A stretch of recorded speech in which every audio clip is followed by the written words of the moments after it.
depois você cadastra aqui, fica tripulando. Na verdade ele ouviu, né? Tá bom agora. Deus fala que se ele é tempo do Espírito Santo de Deus, se ele nunca foi tempo do Espírito Santo de Deus. O tempo do Espírito Santo de Deus aqui é que destrói. O tempo do Espírito Santo de Deus, Deus também destruirá ele, né? Eu vos saúdo com a graça e a paz do eterno Criador de todas as coisas, Jesus Cristo. Não estamos aqui para representar nenhuma empresa evangélica. Porque se tem placa, tem endereço, tem CNPJ, nunca foi igreja e nunca será empresa. Porque a igreja de Jesus Cristo não tem placa, não tem endereço e nem tem CNPJ. E outra, Jesus Cristo nunca mandou construir um templo e colocar placa e dizer que é a casa dele. Hipocrisia. A casa de Jesus Cristo é todo aquele que adora ele em espírito e em verdade. É você. Hebreus capítulo 3, verso 6, é bem claro. Mas Jesus Cristo pela sua casa, qual casa? Somos nós. Se tão somente guardarmos vivos a sua esperança da sua salvação. É por isso que a casa de Jesus Cristo nunca foi um templo de tijolo. A casa de Deus é você, é eu. Se estivermos limpos, purificados, regenerados, transformados, aí nós seremos a casa de Deus. É por isso que Jesus disse no Evangelho de João, capítulo 3, verso 5 e diante, que aquele que não nascer da água e do Espírito, não ser transformado em uma nova criatura, de maneira nenhuma pode entrar no reino de Deus. Se você não for regenerado, se você não nascer da água do Espírito, você sabe o que é nascer da água do Espírito? O homem que matava não mata mais. O homem que bebia não bebia mais. Uma nova criatura espiritual. Assim como foi Paulo. Paulo era um antigo assassino, matava os apóstolos de Jesus Cristo. Mas ele, depois que conheceu Jesus Cristo, depois que ele nasceu da água e do Espírito, ele nunca mais perseguiu a igreja de Cristo. Fica retendo a palavra de Deus, que Deus vai ver o que Deus vai fazer com Por isso que não anunciamos placa de igreja, porque a igreja de Jesus Cristo não tem placa, não tem endereço nem tem CNPJ. O endereço da igreja de Cristo é o céu. A placa da igreja de Cristo é o Espírito Santo. É por isso. E o prédio aonde ele mora é o meu corpo e o teu corpo. É por isso que nós não anunciamos. É por isso que nós não convidamos você para fazer parte de nenhuma empresa evangélica. Porque é empresa. Sinto muito. Me perdoe pela minha sinceridade, mas eu tenho que falar a verdade. É empresa evangélica. Porque lá negocia a fé. Vende-se a palavra. Cobra-se 10% para pregar o evangelho. Você tem que pagar para ouvir. Muitas vezes um mercenário falando de dinheiro. O culto inteiro. Um culto que não sobe nem o telhado do templo. Os louvor coxo. Cantores que cobram fortuna para levar louvores a Deus. Isso é hipocrisia. É por isso que Deus falava no Antigo Testamento, desde o livro, porque muitos consideram Isaías como o Evangelho. Desde o Evangelho, segundo Isaías, do profeta Isaías, no capítulo 29, verso 13, que ele falava: Isaías, este povo me honra com os lábios, mas seu coração está longe de mim, ensinando doutrinas e preceitos que são de homens. É o que muitos têm aprendido nos dias de hoje. Doutrinas, preceitos e mandamentos de homem.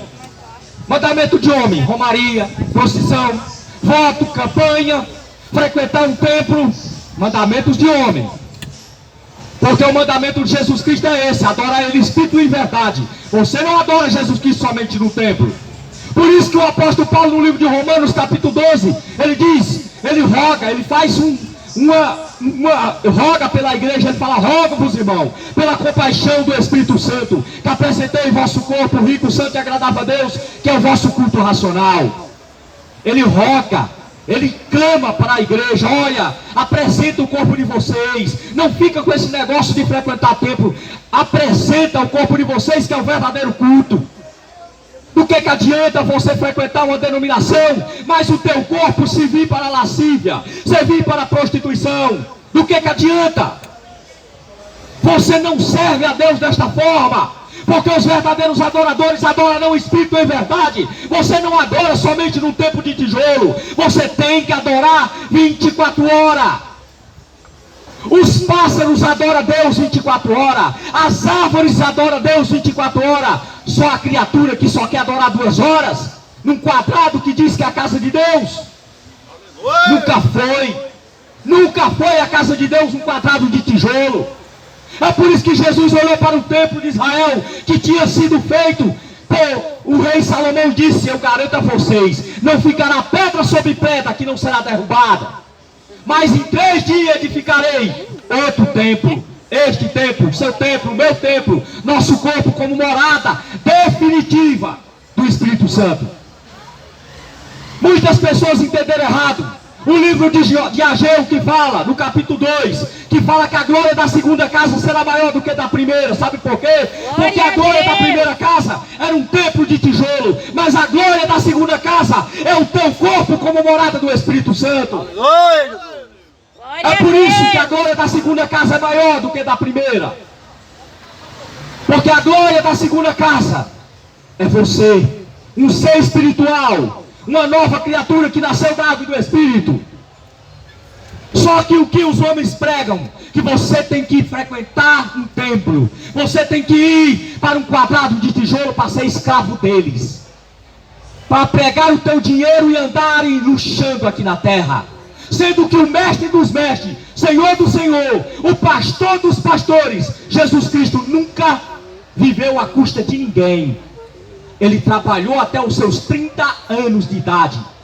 Era carpinteiro, tinha uma profissão, trabalhava. Porque o próprio Jesus Cristo, no livro de Gênesis, ele disse que do suor do teu rosto tu comerás o pão. Glória a Deus. Por isso que ele veio ter um exemplo aqui. Ele não viveu como esses pastores mercenários, como esses padres mercenários, que vivem à custa das ovelhas. Pastor não vive à custa de ovelha.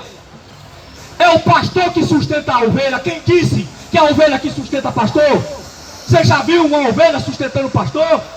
Vai lá num rebanho de ovelha, no mato, vê lá se as ovelhas sustentam o pastor. É o pastor que dá o pasto para a ovelha. Aleluia! É o pastor que sustenta a ovelha. É o pastor que vigia a ovelha. Se o lobo, se alguém vem para roubar ou matar aquela ovelha. Só que no dia de hoje é o contrário. É as ovelhas que estão cuidando dos pastores. Mercenários, raça de víboras. Quem vos induziu a fugir da ira vindoura? Eis que o machado está posto à raiz das árvores. Toda árvore que não produzir fruto digno de arrependimento será cortada e lançada no lago de fogo. Glória a Deus. Você é mercenário que não prega a verdade para as ovelhas, que deixa as ovelhas viver a vida regaladamente aqui na terra. Haverá o dia do juízo. Apocalipse capítulo 20, verso 11 fala que todos nós compareceremos diante do tribunal de Cristo. Grandes, pequenos, estaremos diante do trono branco. Ei, o teu dinheiro não vai livrar você daquele grande dia. Verdade. A tua fazenda não vai livrar você do grande dia do juízo final. O teu carro não vai te livrar.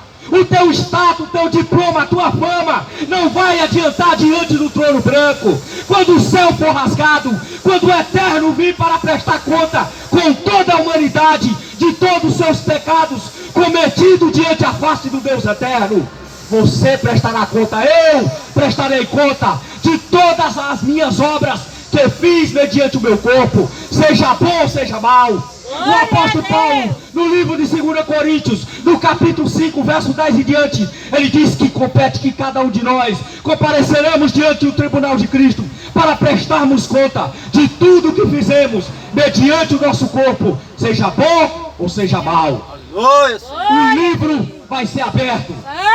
Os selos já foram abertos. O rei está voltando. Não é mais tempo para a igreja estar pedindo dinheiro a ninguém.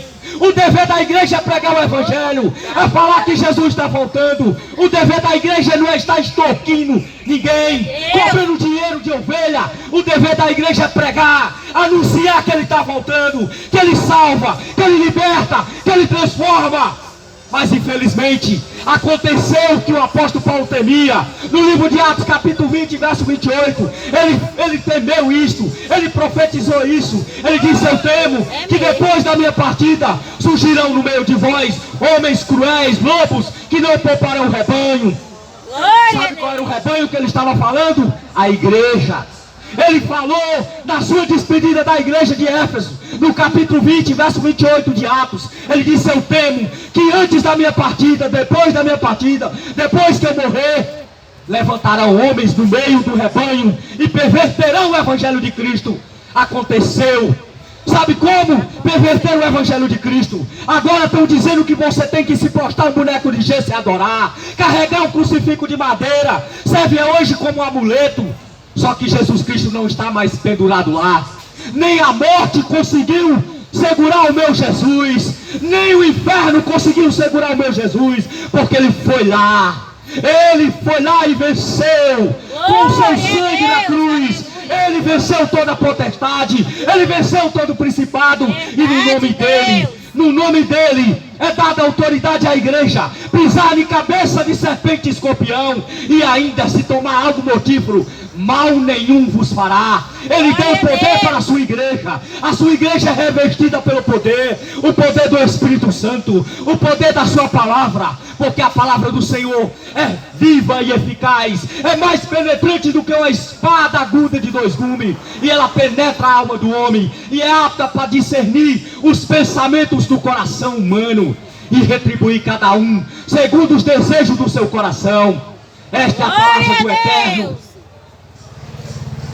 Livro de 1 Coríntios. Livro de 1 Coríntios, capítulo 2. Glória a Deus. Fala, Eu, irmãos, quando fui ter convosco, anunciando-vos o testemunho de Deus, não fui com sublimidade de palavras ou de sabedoria humana, porque nada me propus saber entre vós, senão Jesus Cristo, este crucificado. E eu estive convosco em fraqueza, em temor e em grande temor.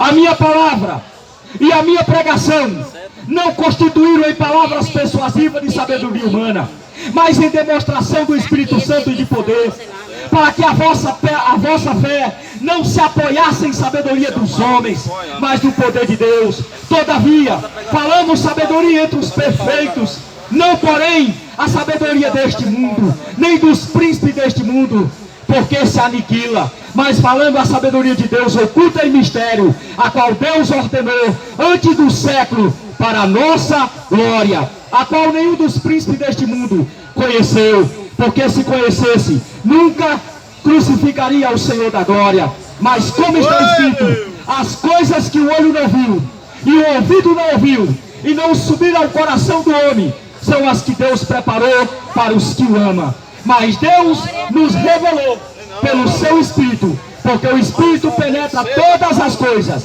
e ainda as profundezas da alma. Então o apóstolo Paulo é bem claro. Ele não chegou diante da igreja para pregar filosofia, teologia, o que ele achava, o que ele pensava, não.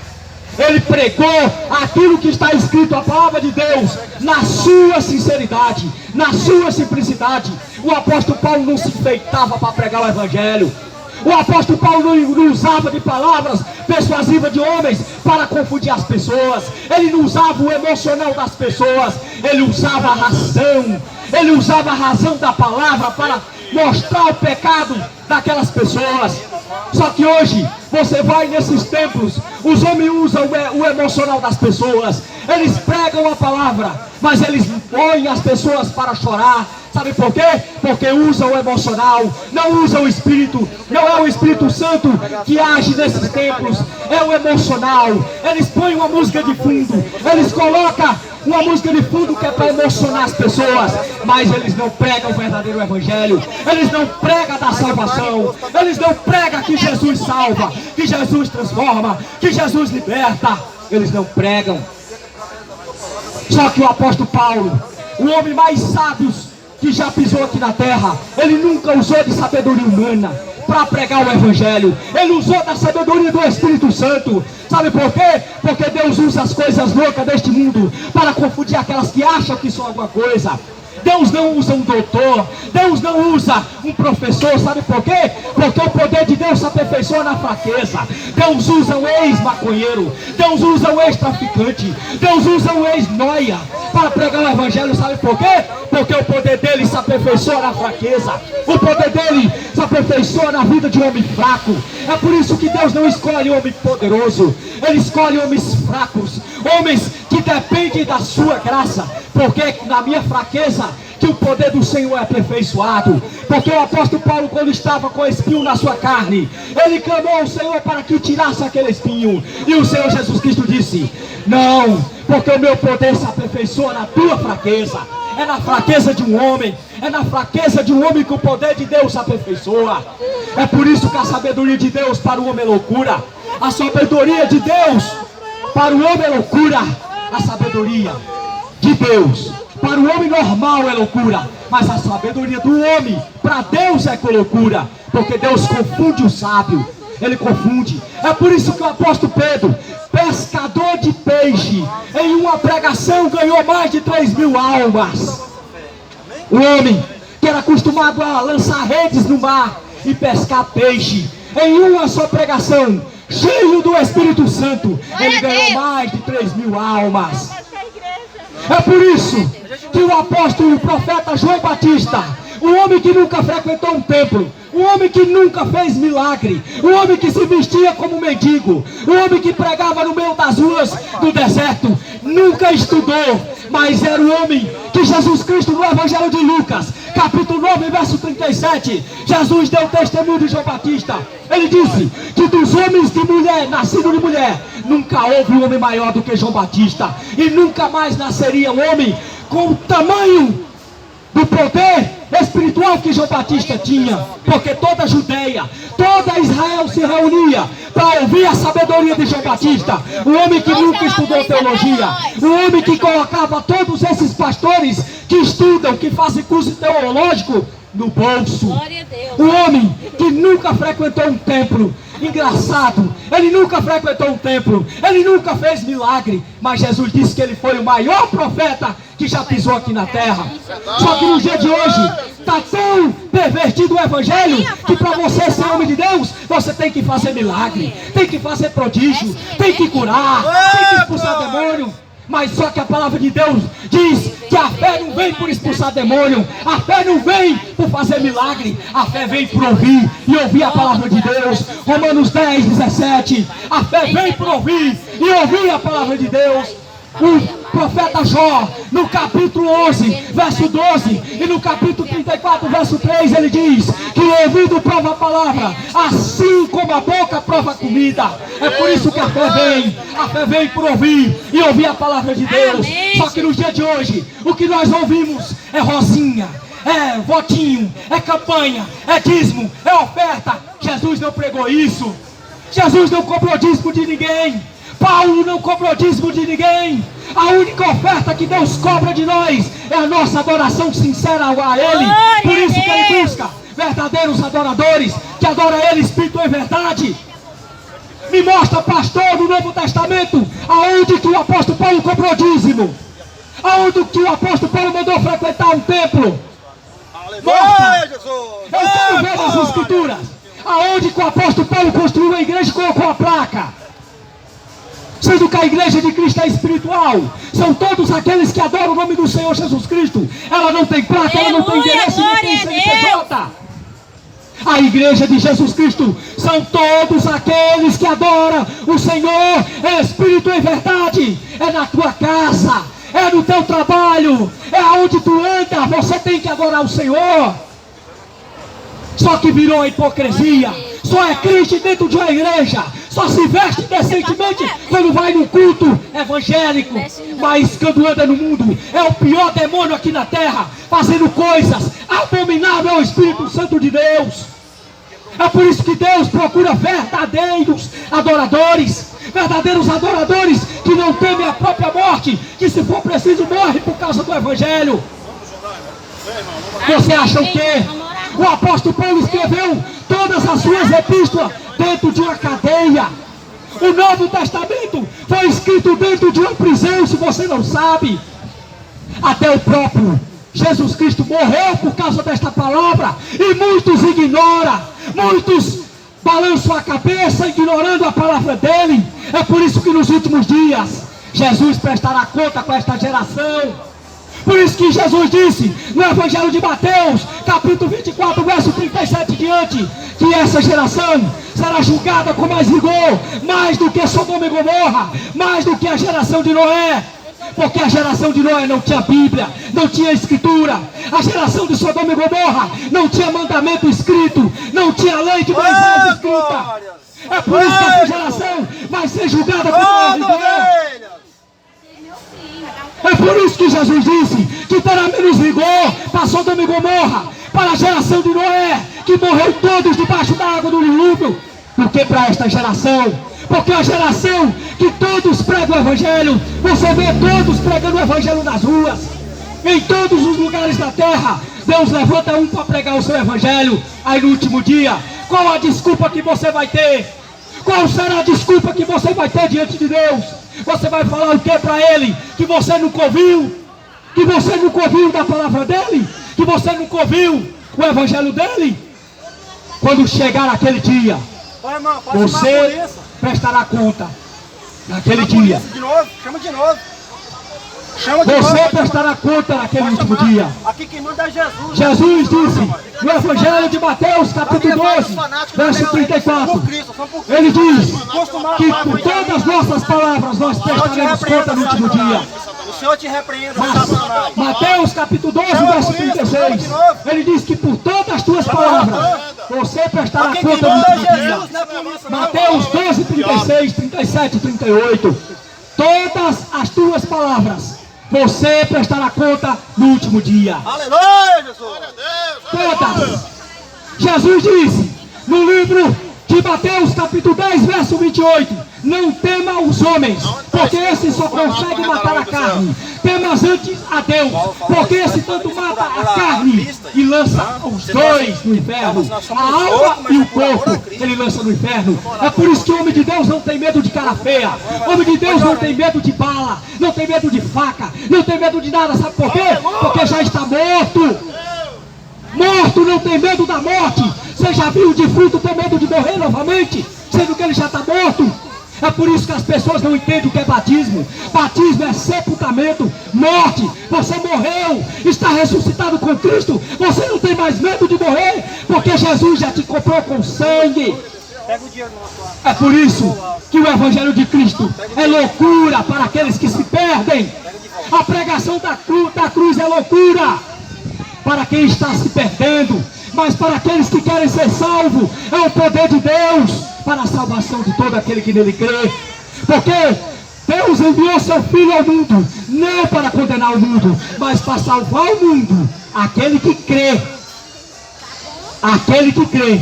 Por isso que a ordenança é essa: quem crê e for batizado será salvo. Porém quem não crê não vai ser, já está condenado. E a condenação é esta: que a luz veio ao mundo, mas os homens amaram mais as trevas do que a luz, porque as suas obras eram más.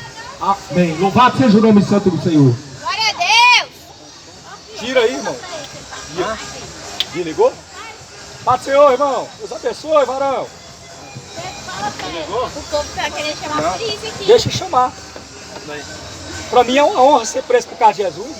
Para mim, se no mundo para mim já não tinha nada de preso, agora por Jesus é que eu vou com o mundo. É mesmo prazer ser preso por Jesus, irmão. Chega lá, os presos vão dizer: você está aqui por quê? Porque eu estava pregando, irmão. Jesus.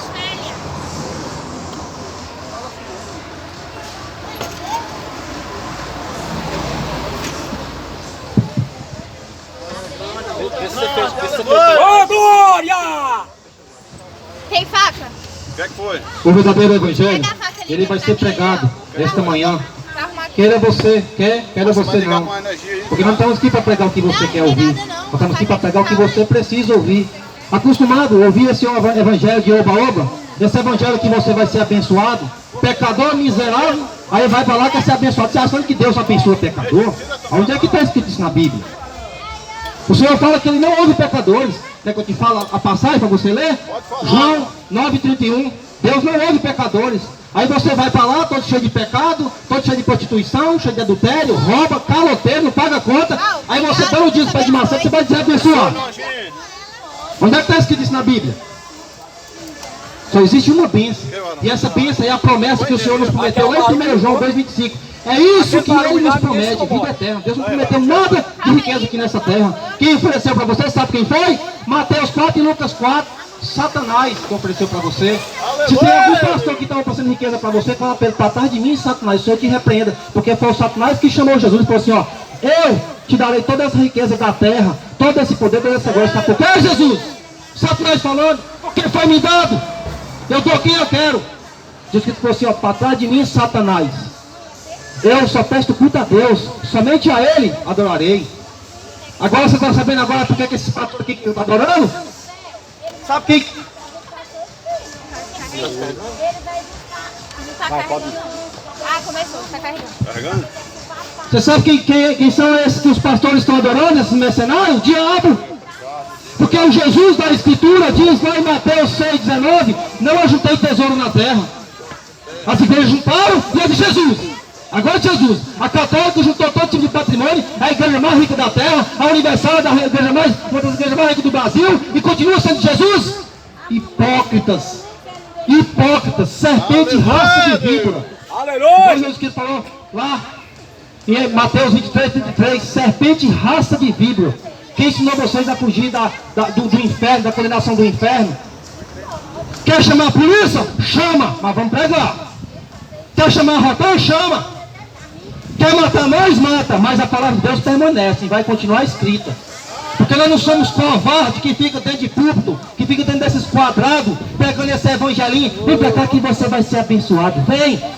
Você tem que ouvir o evangelho, o Senhor vem pra cá para você criar vergonha na cara e ler Bíblia. E vai falar que está seguindo o mercenário. A Escritura fala lá em 22, versículo 15 de Apocalipse, os cães não herdaram o reino dos céus. Você sabe quem são os cães? Esses mercenários que cobram dízimo. Porque todo pastor que vive de dízimo, vagabundo. O Timóteo tem da Escritura. Tem da Escritura, todo pastor que vive de dízimo é vagabundo, porque Paulo trabalhava. Vou explicar para você na Escritura. Vai ficar com raiva de nós? Vai continuar escrito. Vai prender nós? Vai continuar escrito. E se prender, nós pega lá na prisão. Verdade, se matar, Deus levanta mais. Mas o evangelho vai ser pregado. Quer você quer você não.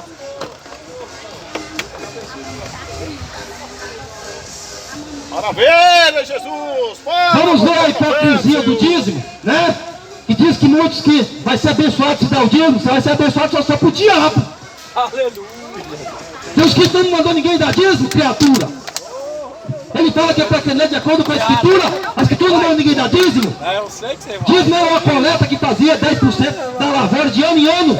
Transformaram aquela coisa sagrada que era para virar os pobres, os necessitados, nessa maldição de dinheiro. Que dinheiro sirva para sua maldição, mercenário. Só fala de dinheiro. Verdade, aleluia. Essas Babilônias só fala de dinheiro. Você tem que dar o dízimo, tem que dar oferta, e campanha, e propósito, e mais campanha, mais campanha. É 7 dias de campanha para ser abençoado. Agora você que determina a cura, é mercenário. 15 dias para você ser abençoado. 21 dias, o jejum de Daniel. Larga de ser hipócrita. O que Deus fez com Daniel, foi com Daniel. O que Deus faz com você, é com você. O que Deus fez com Abraão, com Abraão. Com você é diferente. Então vamos lá, atento para a palavra que vai ser pregada agora, para você entender o que é dízimo. Aí depois você segue quem você quiser. A irmãzinha ali, a benção dela. Hebreus 7, Saiu da, não sei de onde não. Deu a garrafa. versículo 5. Glória a Deus. Vamos lá. E o que dentre os... Irmão, coloca pra gravar, acho que não tá gravando, tá? Tá gravando.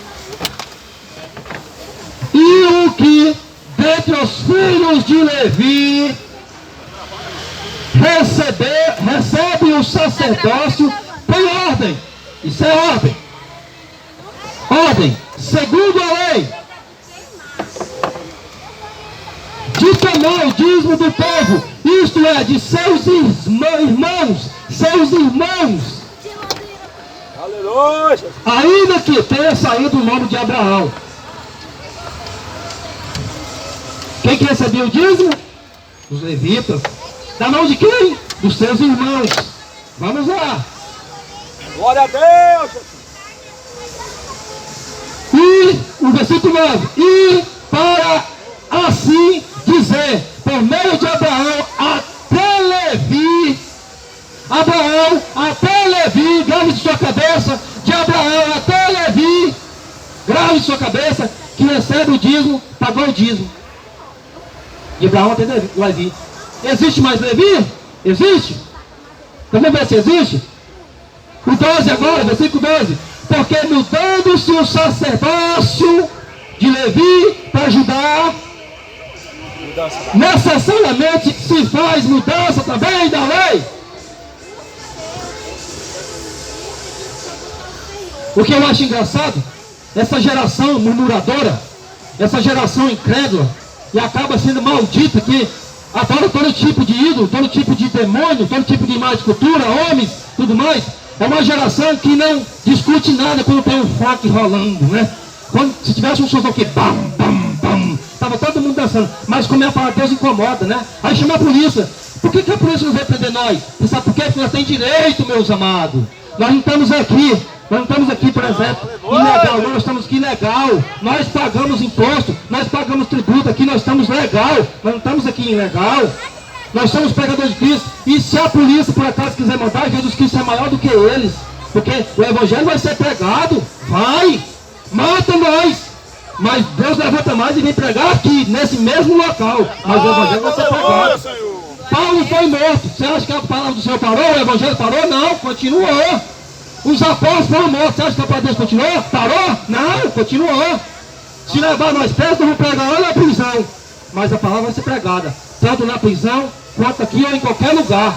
Porque se o Senhor enviar nós lá nos morros, igual enviou irmãos lá no Morro de Janeiro, nós vamos pregar lá também. Se o Senhor enviar, nós vamos.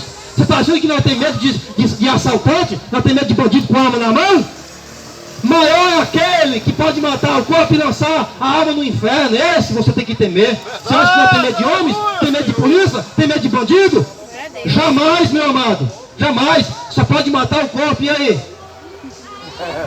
E aí? Vai fazer o que com o corpo? Vai lançar no inferno? É só Jesus Cristo que condena. Vamos para lá em Romanos 8. Vamos voltar para o dízimo? Vamos voltar para o dízimo. Para você que não sabe o que é dízimo, vamos agora. Deuteronômio 14, 22. Vamos saber o sentido. A palavra que nós estamos pregando, ela é dura. Para você criar vergonha na cara, ela é Bíblia. Pode estar seguindo mercenário. Não estamos aqui para criar contenda com ninguém, não. Aquele som ali não incomoda. Né? Certamente darás o dízimo de toda novidade da semente. Opa, semente aqui já não é dinheiro, né? Beleza, continuando. Que cada ano se recolhe do seu campo. Já não é dinheiro, né? Ninguém recolhe dinheiro do campo, né? Beleza, vamos lá. E perante o Senhor teu Deus no lugar que escolheu para ali fazer a